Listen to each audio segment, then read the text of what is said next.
মৃত্যুর স্মরণ যে যত বেশি করবে সে কখনো আর গুনাহ করতে পারে না। আচ্ছা বলেন তো, আপনি অন্যায় করেন, এই হালাতে আপনার হঠাৎ স্মরণ আসলো আর আমার তো দুনিয়া থেকে বিদায় নিতে হবে, আর কি অন্যায় করা যায়? কথা বলেন, অন্যায় করা যায়? যদি এই স্মরণ না থাকে তাহলে সেটা সে গুনাহ করে, অন্যায় করে, অভাব নাই। কিন্তু কেউ যদি অন্তর থেকে এই ধারণা করে, নিয়ত করে যে আমার তো দুনিয়া থেকে বিদায় নিতে হবে, অবশ্যই সে কখনো গুনাহ করতে পারে না। এজন্য আমরা মৃত্যুর স্মরণ বেশি বেশি করব। এই কবর পথের যাত্রী আমরা সকলেই, কথা বলেন ঠিক না বেঠিক? এই কবর, একদিন আমরা সকলেই কবরে যাব, আপনজন প্রিয়জন সবাই থেকে যাবে, আমি চলে যাব। যার জন্য এত কিছু করছি, এত কিছু করতেছি, সে আস্তে আস্তে একদিন, 2 দিন, 3 দিন কান্না করার পর আস্তে আস্তে ভুলে যাবে। এমন অনেক হালাত দেখা যায়, সন্তানের বাবা মা দুনিয়া থেকে বিদায় নিয়েছে, বিদায় তো নিয়েছে, এই যে কবরের পাশে গেছে, আর একটা মুহূর্তের জন্য কবরের পাশে গিয়ে দাঁড়ায় না। কথা বলেন ঠিক না বেঠিক? এমন সন্তান অনেকের আছে না? তো সেই সন্তানের জন্য নিজে সবকিছু করলাম, কিন্তু নিজের জন্য কি করলাম? নিজের জন্য কি করলাম? নাকি সারাদিন মাথার গাম পায়ে ফালায় কষ্ট করতেছেন। যদি প্রশ্ন করি, চাচা বাবা এত কষ্ট কেন করে? বলে, ভাতিজা সন্তান শোনো, যত বেশি কষ্ট করব তত বেশি কাজ করলে আমার টাকা পয়সা উপার্জনও বেশি হবে। কথা বলেন ঠিক না বেটি? বলে কেন? এই টাকাগুলো দেয়া, বলে আমার সন্তান পরিবার পরিজন ভালো খাবে, ভালো পড়বে, ভালো চলবে। কিন্তু চাচা এই চিন্তাটা একবার করলো না যে 5টা বেলার আজান দিছি, একটা বেলাও আমি কি আমার মহান রবের কুদরতি কদমে সিজদা দিলাম না। সন্তানের জন্য করলাম, মা বাবা একটা বারো চিন্তা করে না যে সন্তানের জন্য করলাম, স্বামী চিন্তা করে না যে স্ত্রীর জন্য করলাম, আত্মীয় স্বজনের জন্য সব কিছু করলাম, নিজের জন্য তো কিছুই করলাম। তো এই জন্য নিজের জন্য করেন। আরে আল্লাহ এই কথা বলেন নাই যে সারাদিন শুধু তুমি আমি আল্লাহর ইবাদত করো, এই কথা বলছে আল্লাহ? কথা বলেন, আল্লাহ এই কথা বলছে? ইয়া আইয়ুহাল্লাযীনা আমানু যকুরুল্লাহা যিকরান কাসীরা ওয়াসাব্বিহুহু বুকরাতাও ওয়া আসীলা। হে ঈমানদারগণ, উযকুরুল্লাহা যিকরান কাসীরা, তোমরা অধিক পরিমাণে মহান রবকে স্মরণ করো। ওয়াসাব্বিহুহু বুকরাতাও ওয়া আসীলা, সকাল সন্ধ্যা মহান রবের স্মরণ করো। সুবহানাল্লাহ। মুফাসসিরিনে কেরাম এই আয়াতের ব্যাখ্যা করতে গিয়ে অনেক রকমের ব্যাখ্যা আছে। একটা ব্যাখ্যা লিখেন, সকাল সন্ধ্যা কেউ যদি সকালে মহান রবের তাসবিহ জাপে তা আল্লাহ তাআলা সকাল থেকে নিয়ে সন্ধ্যা পর্যন্ত তার আমল নামায় জিকিরের সওয়াব দান করেন। সুবহানাল্লাহ। সন্ধ্যার সময় যদি আবার মহান রবকে ডাকে, ওজিফাগুলো আদায় করে, তা আবার সন্ধ্যা থেকে নিয়ে আবার সুবহে সাদেক ফজর পর্যন্ত ওই বান্দা বান্দির আমল নামায় মহান রবকে ডাকার সেই সওয়াব দান করে। সুবহানাল্লাহ। এজন্য মহান রবকে বেশি বেশি স্মরণ করব, মৃত্যুর কথা বেশি স্মরণ করব, অন্যায় কাজ থেকে নিজে বিরত থাকতে পারবো। মৃত্যু জিনিসটা এমন একটা জিনিস, কুল্লু নাফসিন যায়িকাতুল মাউত ওয়া ইন্নামা তুওয়াফাউনা উজুরাকুম ইয়াওমাল কিয়ামাহ ফামান যুহজিহা আনিন নারি ওয়া উদখিলাল জান্নাতা ফাকাদ ফাজ ওয়া মাল হায়াতুদ দুনিয়া ইল্লা মাতাউল গুরুর।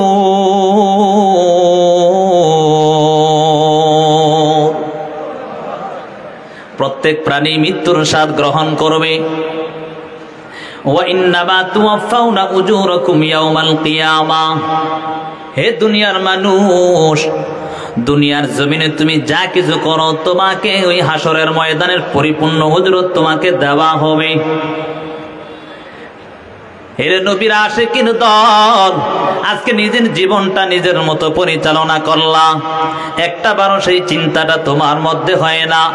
আমি দুনিয়ার জমিনে সব কিছু পরের জন্য করলাম, নিজের জন্য কি করলাম? এজন্য যুবক সন্তান, আর জীবনে অন্যায় করো না। আমার মালিকের ধরা বড় কঠিন, এই কঠিন ধরা থেকে ছুটার কারো এক সেকেন্ডেরও ক্ষমতা নাই। কথা বলেন ঠিক না বেটি? হ্যাঁ, রবের ধরা থেকে কেউ বাঁচতে পারবে না। মৃত্যু থেকে পলায়ন করো যুবক, মৃত্যু তোমাকে একদিন গ্রাস করে ফেলবে জানো।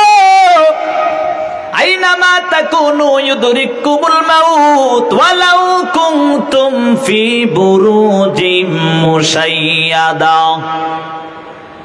তুমি যেখানেই যাও না কেন, সুদূর আকাশ প্রাণে যদি প্রাচীর সীসা ডালার মধ্যে তুমি যদি লুকায়া থাকো, সেখানের মধ্যেও তোমার মৃত্যু নামক মালাকুল মাউত আজরাইল হাজির হয়ে যাবে।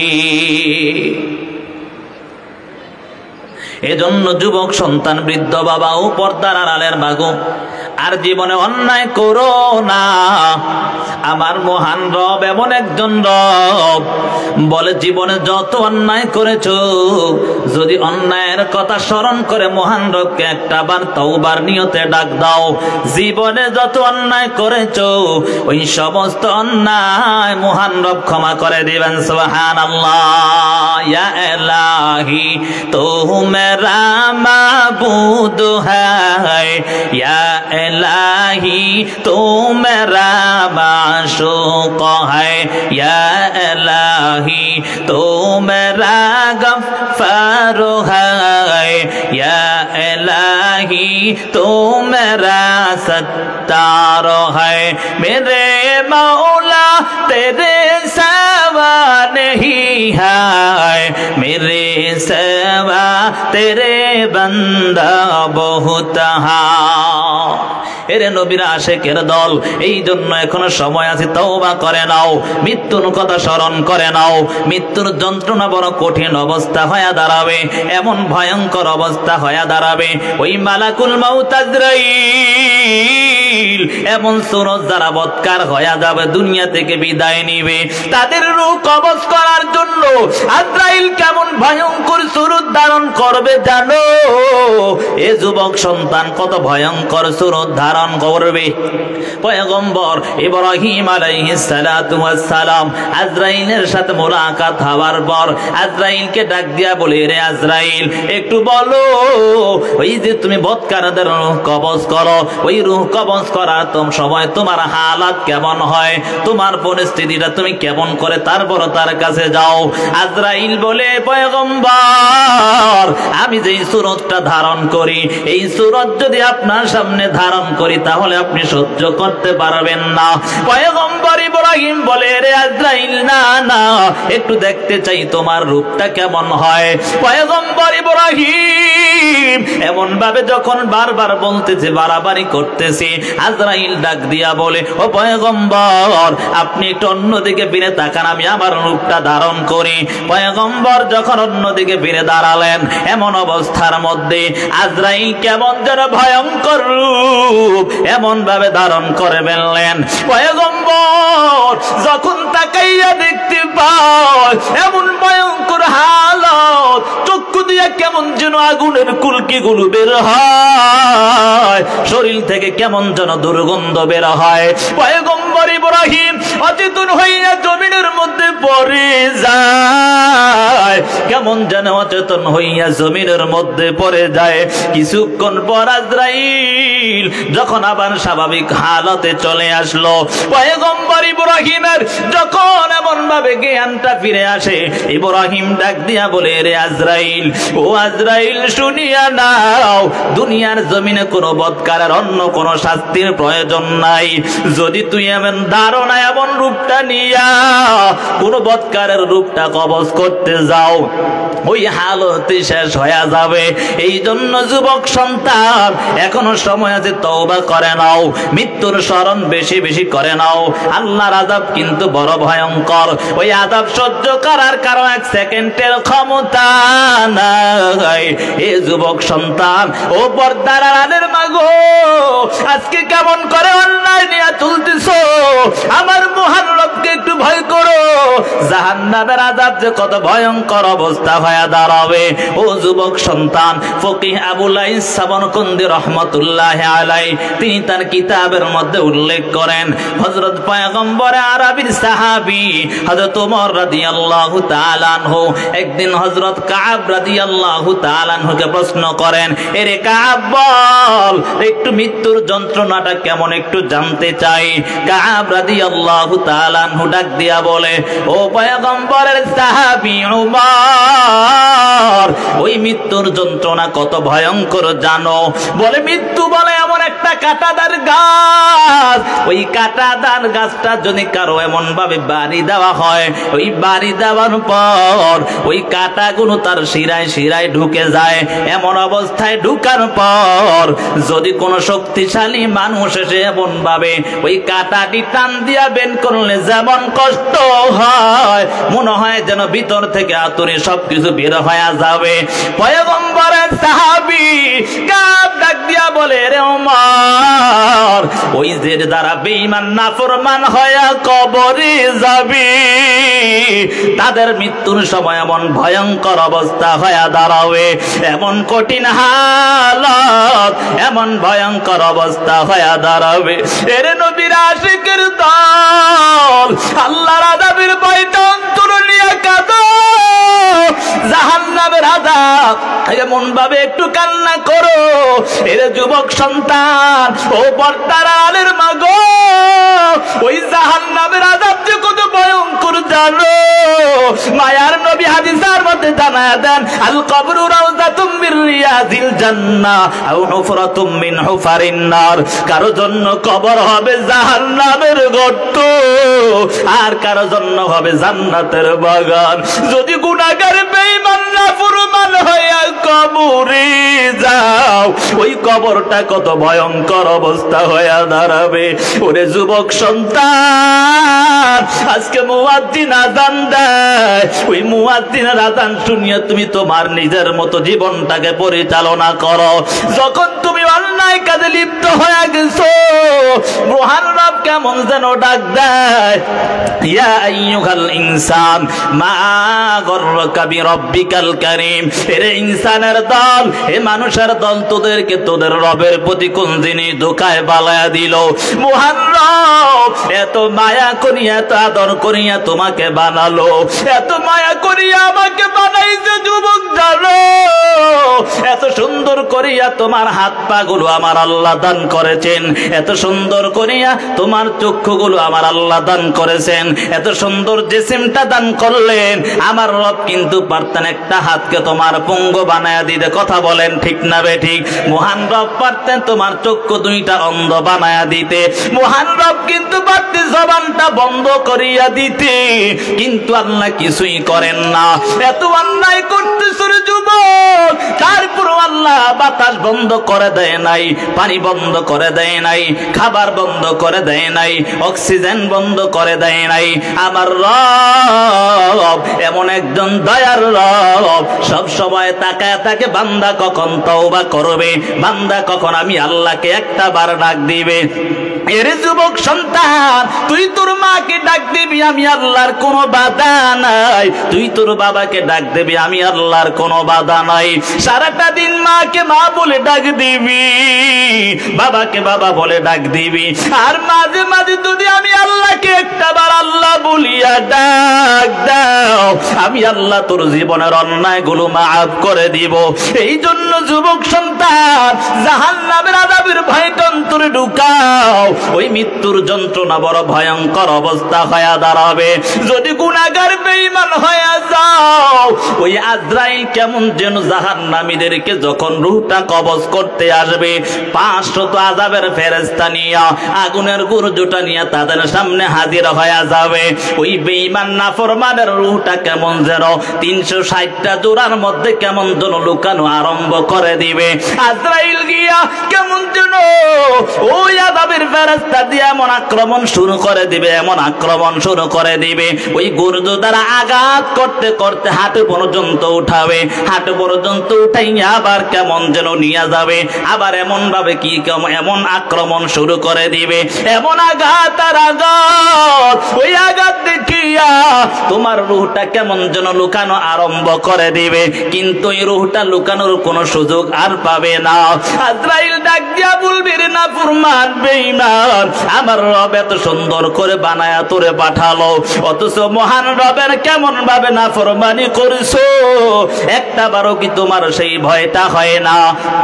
জাহান্নামের আযাবের ভয়টা কি হয় না? আজকে তুই নাফরমান, এই অন্যায়গুলো করার কারণে আল্লাহ আমাকে পাঠাইছে এমন রূপটা ধারণ করিয়া তোর রূহটা কবজ করার জন্য। কেমন যেন রূহটা চতুর্দিকে দৌড়ানো আরম্ভ করবি, ওই আজরাইল এবং 500 ফেরেশতা নিয়া এমন আঘাত করতে করতে যখন এমন যেন গলার নিচে চলে আসবে, ওই আজরাইল কেমন যেন রূহটা টান দিয়া বের করে ফেলবে, ওই জাহান্নামের রূহটা টান দিয়া বের করে ফেলবে, ওই জাহান্নামের আযাব সহ্য করতে পারবি না রে যুবক। এই জন্য সময় আছে, মহান রবের কাছে কান্না করো। আল্লাহ বলেন, ইয়া আইয়ুহাল্লাযীনা আমানু তুবু ইলাল্লাহি তাওবাতান নাসুহা আসা রাব্বুকুম আন ইউকাফিরা আনকুম সাইয়্যাতিকুম ওয়া ইউদখিলাকুম জান্নাতিন তাজরি মিন তাহতিহাল আনহার।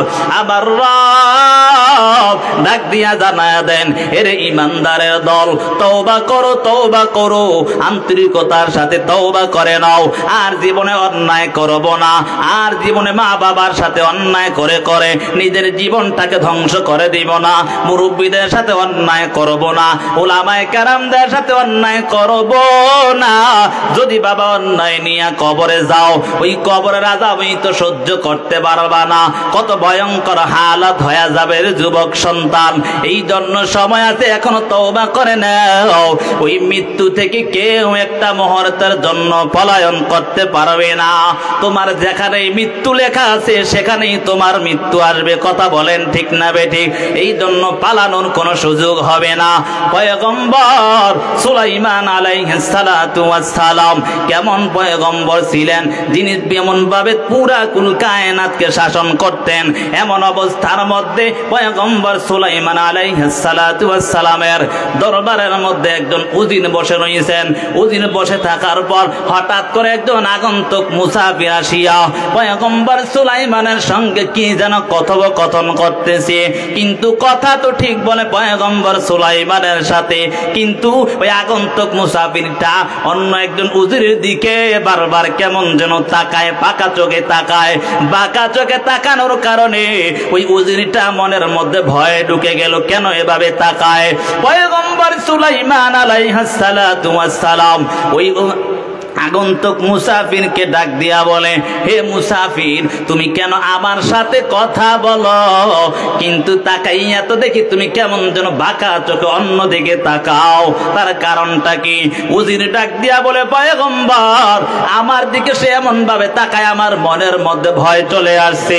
এমন বলার পর ওই আগন্তুক মুসাফির কেমন যেন পয়গম্বর সুলাইমান আলাইহিস সালাতু ওয়াস সালামকে ডাক দিয়া বলে, হে পয়গম্বর, আমি আর দুনিয়ার কেউ নাই, আমি হলাম মালাকুল মউত আজরাইল, আমি হলাম মালাকুল মউত আজরাইল। বলে, আজরাইল হয়েছে, তাহলে এভাবে তার দিকে তাকাও কেন? আজরাইল আলাইহিস সালাম ডাক দেয়া বলো, পয়গম্বর, আমি আপনার সাথে কথা বলতে আসছি, কিন্তু কথা বলতে এসে আমি তার দিকে বাঁকা নজরে তাকানোর কারণ হলো আমার কাছে এমন একটা ছাট আছে, ওই ছাটের মধ্যে কুল কায়নাতের সকলের নামগুলো আছে, কিন্তু এই নামগুলো থাকার পর আমি তাকাইয়া দেখি আপনার কাছে আসার পর ওই যে একজন উজির দেখা যায়, তার নামটা কিছুক্ষণের মধ্যে তার দুনিয়া থেকে বিদায় নিতে হবে, কিন্তু আমি তার দিকে তাকানোর কারণটা হলো, বলে আমি তার দিকে তাকানোর কারণটা হলো যে তার দিকে তাকাই তার মৃত্যুটা তো এখানেই না। এই কথা বলে চলে গেল। আজরাইল যখন চলে যায় এমন হালতের মধ্যে এমন হালতের মধ্যে আজরাইল ওইখান থেকে চলে গেল। কেমন যেন উজির ডাক দিয়া পয়গম্বর সুলাইমানকে ডাক দিয়া বলে, ও পয়গম্বর, আমার তো মনের মধ্যে বড় ভয় ঢুকে গেল, এখন আমি কি করব? বলে, এখন আপনাকে তো বাঁচানোর ক্ষমতা আমি পয়গম্বরেরও নাই। কথা বলেন ঠিক নি? আছে কারো? পয়গম্বরের আছে ক্ষমতা বাঁচানোর? ইমাম সাহেবের আছে? নেতার, এমপির, মন্ত্রীর কারো ক্ষমতা আছে? হ্যাঁ, ক্ষমতা দেখায়, বাপরে বাপ। ক্ষমতার বাহাদুরি চিরদিন থাকে না। কথা বলেন ঠিক না বে ঠিক?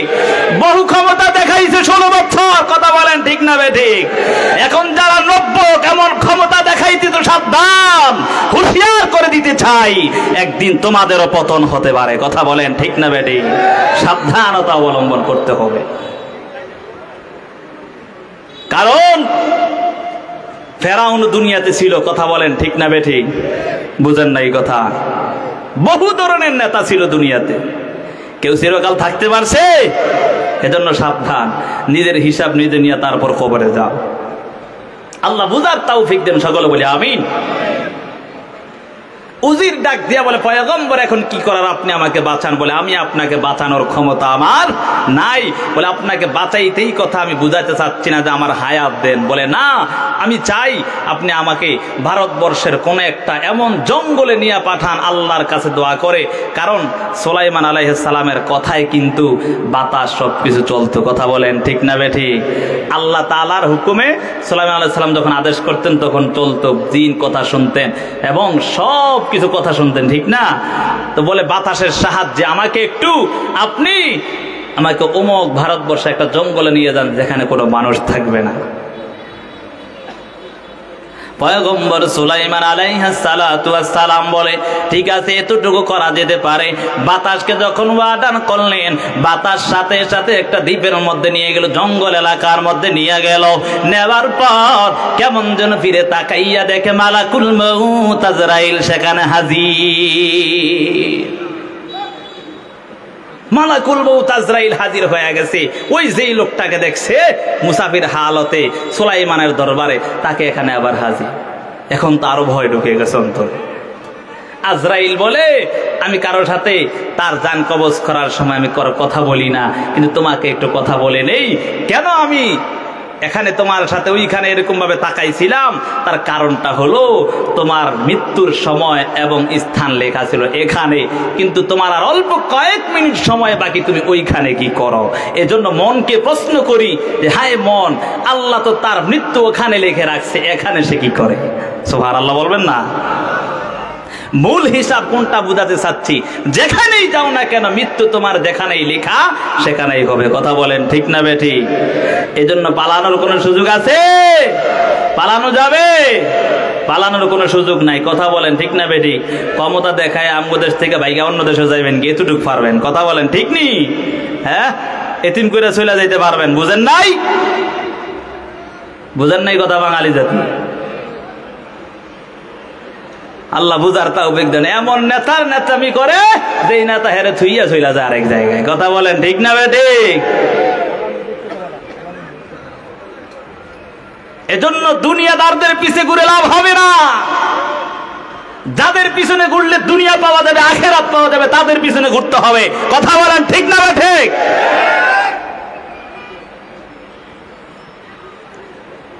মুহতারাম হাজিরিন, যে কথা বলতেছিলাম প্রাসঙ্গিক আলোচনায় চলে আসছে। এই দেশ হলো ইসলামের দেশ। কথা বলেন ঠিক না বে ঠিক? এই দেশ হলো শাহজালালের দেশ। কথা বলেন ঠিক না বে ঠিক? এই দেশ হলো শাহ মাখদুমের দেশ। কথা বলেন ঠিক না বে ঠিক? এই দেশ হলো ফজলুল করিম রহমতুল্লাহ আলাইহির দেশ। কথা বলেন ঠিক না বে ঠিক?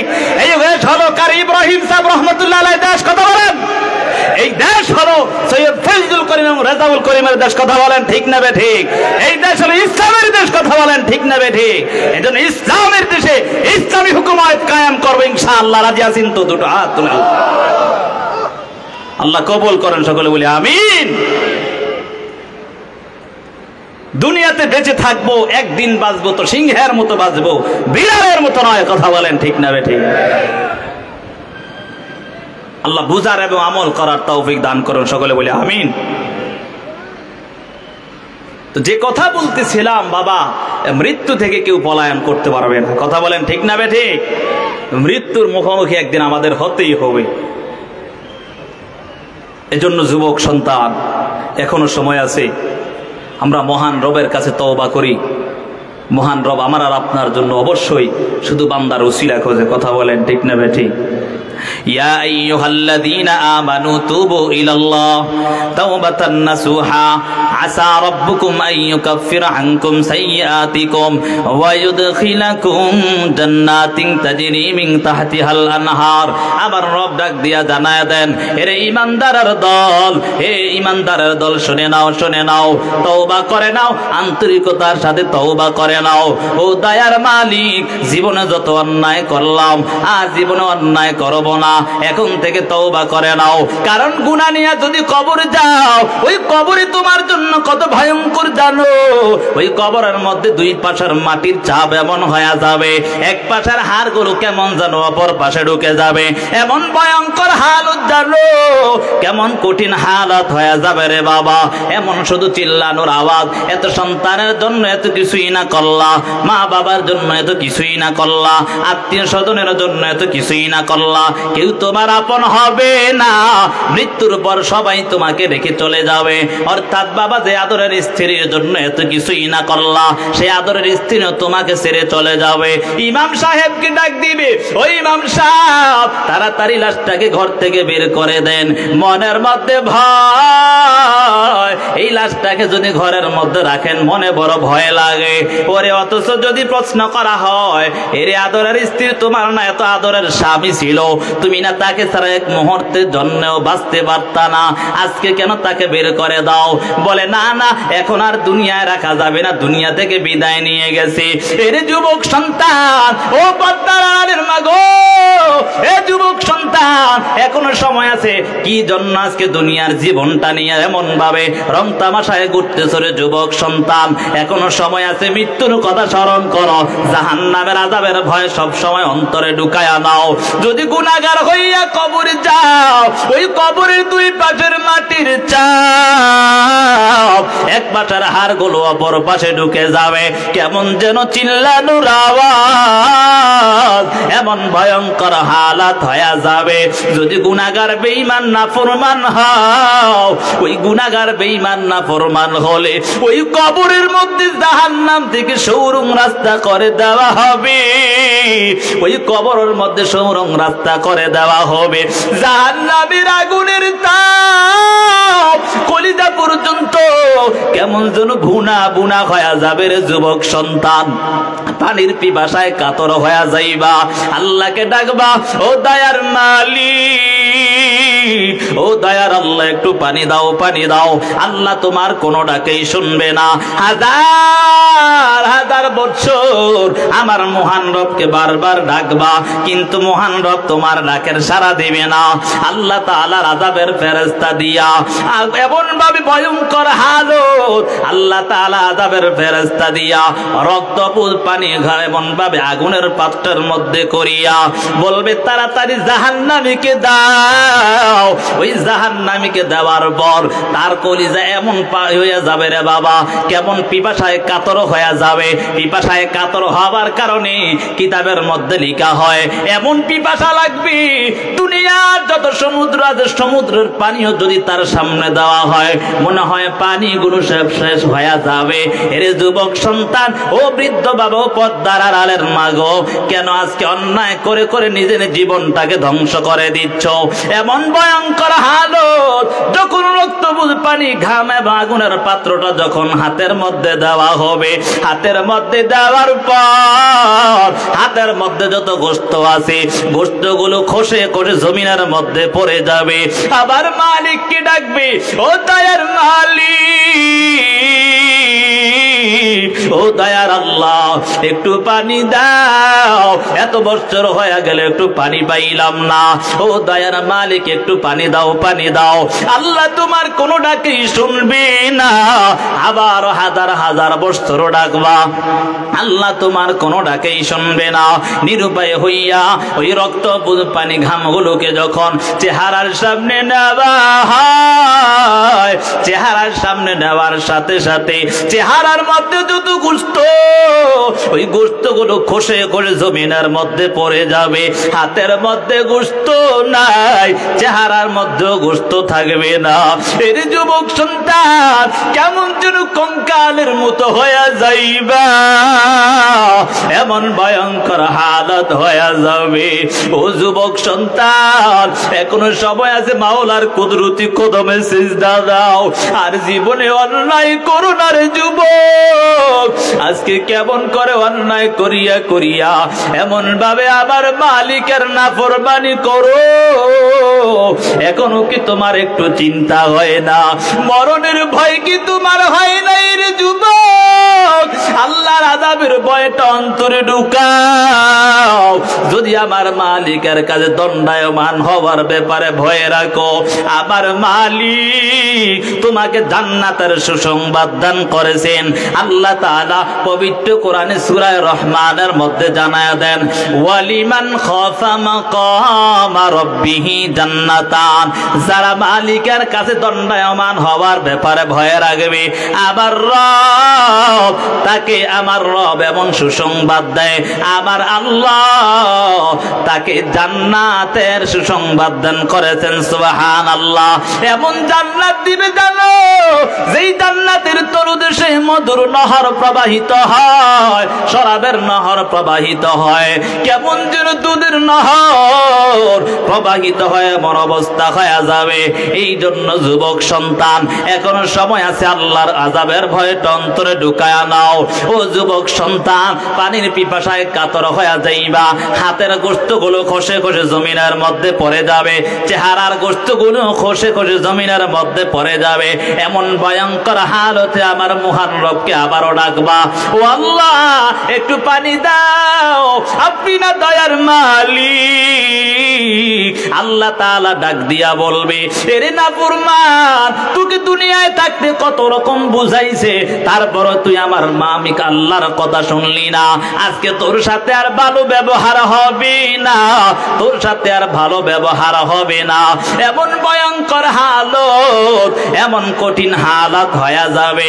ওই রক্ত পানি ঘামগুলো যখন মুখের মধ্যে দেওয়া হয়, মুখের মধ্যে দেওয়ার পর আপনার ভিতরে যত নারী বুনিয়াদের সব পিছনের রাস্তা দিয়া বের হয়ে যাবে, এমন ভয়ঙ্কর হালত হয়ে যাবে।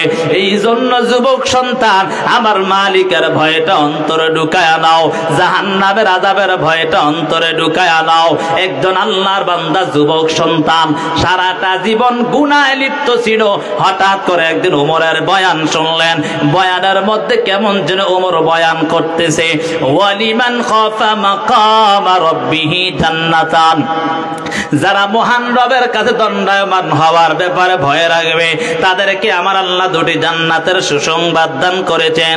উমরের এই বয়ান শোনার পর যুবক সন্তান মনে মনে তওবা করেছে, আর জীবনে অন্যায় করব না, আর মহান রবের নাফরমানি করব না। যুবক সন্তান মনে মনে এই চিন্তা করিয়া বাসার দিকে রওনা হয়ে গেলেন। যুবকের মনের মধ্যে একটাই চিন্তা, আমার মহান রব জানি আমাকে ক্ষমা করে কিনা।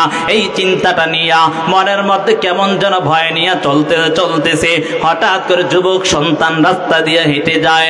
রাস্তা দিয়ে হেঁটে যাওয়ার পর একজন যুবতী নারীর সাথে মোলাকাত হয়ে যায়। যুবতী নারী কেমন যেন ডাক দেয়, রে যুবক দাঁড়াও, হে যুবক সন্তান দাঁড়াও, তোমার সাথে আমার কিছু কথা আছে।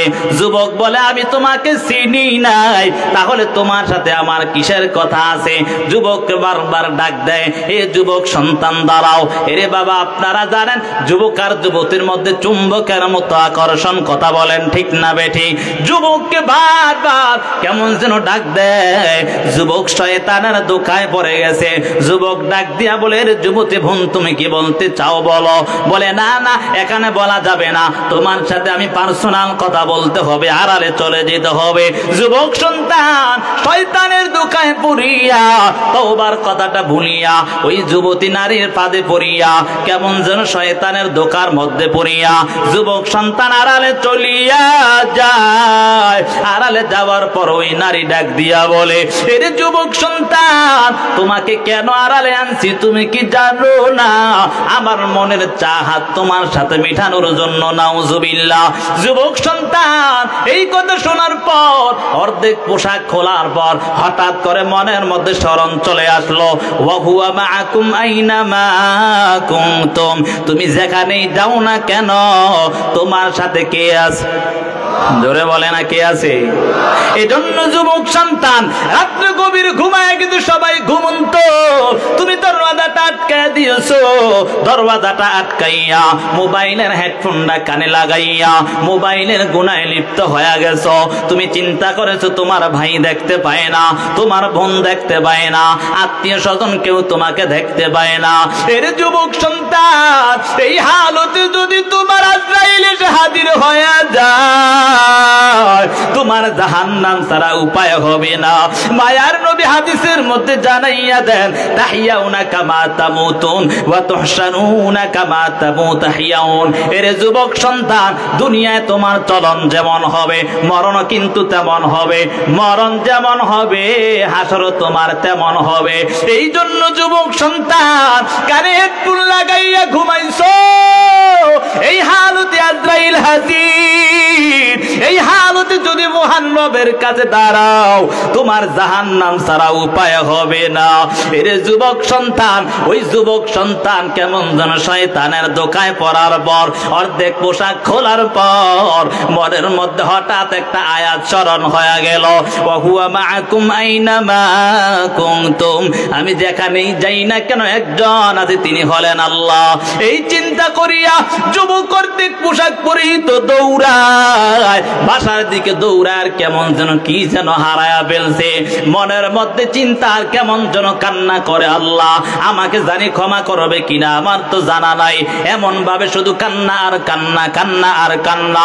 পাগলের মতো দৌড়ায়, পাগলের মতো দৌড়ায়।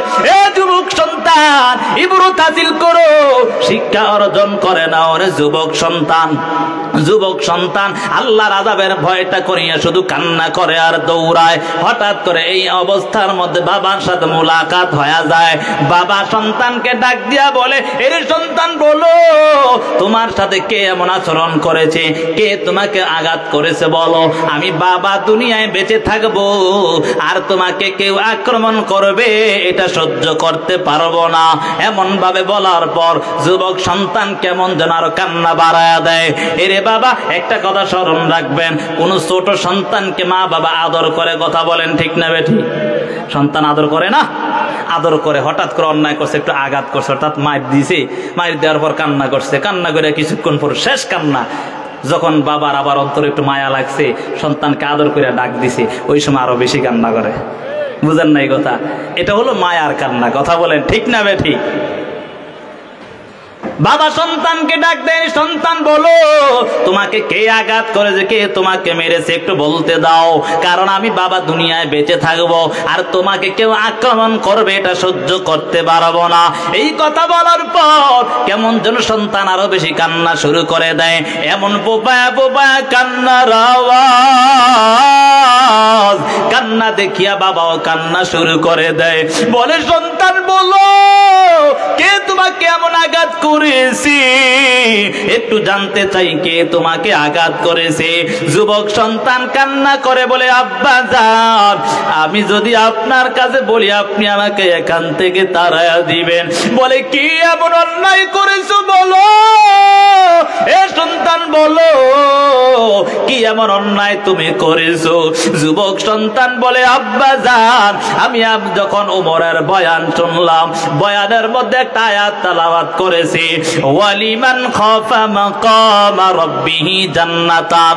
ও আব্বাজান, এই আয়াত শোনার পর আমি তওবা করে ফেললাম, কিন্তু ভদ্রের মধ্যে শয়তানের ধোকায় পড়িয়া একজন যুবতী নারীর সাথে অন্যায় করার জন্য তৈরি হয়ে গেলাম, কিন্তু অন্যায় করি নাই, অন্যায় করার জন্য তৈরি হয়ে গেলাম। তারপর হঠাৎ করে আমার রবের কথা স্মরণ হয়ে গেল, এই জন্য মনের মধ্যে ভয়, আবার রব আমাকে ক্ষমা করবে কিনা, কারণ আমি তো তওবা করে আবার তওবা ভেঙ্গে ফেললাম। এমন কান্না করতেছে, বাবা সন্তানকে ডাক দিয়া বলে, এরে সন্তান, লা তাকনাতু মির রাহমাতিল্লাহ, ইন্নাল্লাহা ইয়াগফিরুয যুনুবা জামিআ ইন্নাহু হুয়াল গফুরুর রহিম। এরে সন্তান, না না, মহান রবের রহমত থেকে নিরাশ হওয়ার সুযোগ নাই। মহান রব এমন একজন রব, গুনাহকে ক্ষমা করবে, তিনি হলেন দয়ালু আল্লাহ। এমন ভাবে বলার পর যুবক তারপরও কান্না বন্ধ করে নাই। যুবক কান্না করে ঘরে গিয়া খাবার নাই, ঘুম নাই, শুধু কান্না আর কান্না। যুবকের কান্না দেখিয়া মাও কেমন যেন কান্না করে, বাবাও কান্না করে। হঠাৎ করে একদিন যুবক সন্তান মহান রবের আযাবের ভয় করিয়া কান্না করতে করতে কলিজা ফেটে দুনিয়া থেকে বিদায় নিয়ে চলে গেল। দুনিয়া থেকে বিদায় নেওয়ার পর মাও কান্না করে, বাবাও কান্না করে, আপনজন ভাই বোন সকলে কান্না করে। আমার ভাই চলে গেল, সন্তান, মা বাবা কান্না করে, সন্তান চলে গেল। এমন কান্না করিয়া যখন দাফন করে ফেলল, দাফন করার পর সন্তানকে দাফন করার কিছুদিন পর ওই আদরের সন্তানের বাবা আবার ওমরের বয়ান শুনতে যায়। ওমরের বয়ান শোনার জন্য যখন রওনা হয়ে গেল, ওমরের মজলিসে বসার পর ওমর ডাক দিয়া বলে, রে চাচা, বলো, আপনার সন্তান আজকে কয়েকদিন যাবত আমার কাছে আসে না। এই কথা বলার পর কেমন যেন বাবা আরো কান্না করে। বাবা কান্না করে বলে, পয়গম্বরের সাহাবী ওমর, যদি আপনার কাছে আমি এই বড় ঘটনা বলি তাহলে আপনি আমাকে এখান থেকে তাড়ায়ও দিতে পারেন। বলে, না না, আপনার সন্তান এখান থেকে তাড়াবো না। কি হয়েছে? বলে, আমার সন্তান আপনার বয়ান শুনিয়া তওবার নিয়ত করিয়া বাসার দিকে রওনা হওয়ার পর অন্যায় করার জন্য উদ্বুদ্ধ হয়ে গিয়েছিল, কিন্তু অন্যায় করে না, তওবা ভেঙ্গে ফেলেছে। এই জন্য মহান রবের ভয় করিয়া কিছুদিন পর কান্না করতে করতে কলিজা পেটে দুনিয়া থেকে বিদায় নিয়ে চলে গেল। আল্লাহর বান্দা এই কথা বলার পর ওমর ডাক দিয়া বলে, রে চাচা, আসো, তোমার সন্তানের কবর জিয়ারত করব। পয়গম্বরের সাহাবী ওমর এবং বাবা মিলিয়া যখন কবরের পাশে দাঁড়ায়, মাওলার কেমন যেন কুদরত শুরু হয়ে যায়। উপর ডাক দিয়া বলে, এরে চাচা, তোমার কপালটা বড় ভালো, তোমার সন্তানের কপালটাও বড় ভালো। বলে, কি হয়েছে? বলে, আমি কেমন যেন তোমার সন্তানের কবর থেকে জান্নাতের সুঘ্রাণ পাই। সুবহানাল্লাহ। এই জন্য যুবক সন্তান, সেই আল্লাহ এখনো আছে না নাই? কথা কয় না, আছে না নাই? এই জন্য তওবা করতে রাজি আছিনি। এরে বাবা, আর জীবনে অন্যায় করা যাবে না, জাহান্নামের আযাবের ভয় করতে হবে এখন থেকে। রে বাবা, মা বাবার সাথে অন্যায় করা যাবে না, মা বাবার সাথে অন্যায় করিয়া নিজের জীবনটাকে ধ্বংস করা যাবে না। এখন থেকে তওবা করো, আর নামাজ ছাড়বো না, আর মা বাবাকে কষ্ট দিব না, বড়দের সাথে অসম্মান সুযোগ কথা বলবো না, আচরণ করবো না। যদি খাঁটি নিয়ত হয়, তওবার নিয়তে দুটো হাত আমার আল্লাহকে দেখায়া দাও। ও আল্লাহ, কবুল করে নাও, জাহান্নামের আযাব থেকে আমাদেরকে হেফাজত করো। তাওবার